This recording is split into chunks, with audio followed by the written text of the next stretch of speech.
একদম কচি কুমড়ো বা ছোট্ট কাঁচা কুমড়ো দিয়ে আজ করছি দুর্দান্ত স্বাদের দুধ কুমড়ো। তো চলো রান্নাটা শুরু করি।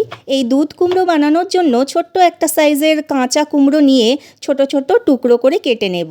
এবারে কড়াইতে অল্প সর্ষের তেল দিয়ে তেল গরম হলে ফোড়ন দিয়ে দেব একটা শুকনো লঙ্কা, তেজপাতা, গোটা গরম মশলা আর গোটা জিরে। এবারে ফোড়নটা ভাজা হয়ে গেলে কুমড়োর টুকরোগুলো দিয়ে স্বাদ মতন লবণ আর হলুদ গুঁড়ো দিয়ে দেব। ভালো করে নাড়িয়ে নিয়ে ঢাকনা দিয়ে দেব। যখন কুমড়োগুলো প্রায় 60% মতন সেদ্ধ হয়ে যাবে তখন ঢাকনা খুলে অল্প জিরের গুঁড়ো আর নারকেলের দুধ দিয়ে ভালো করে নাড়িয়ে নেব। আর গ্রেভি ঘন হয়ে আসবে তখন অল্প চিনি আর গরম মশলা গুঁড়ো ছড়িয়ে দেব। আর চেরা কাঁচা লঙ্কা দিয়ে নামিয়ে নিলেই তৈরি দুধ কুমড়ো। যেহেতু রান্নাটাই আমি নারকেলের দুধ ব্যবহার করেছি তাই এই রান্নাটার নাম দুধ কুমড়ো। নিরামিষ রেসিপি হলে কি হবে, খেতে কিন্তু অসম্ভব সুন্দর।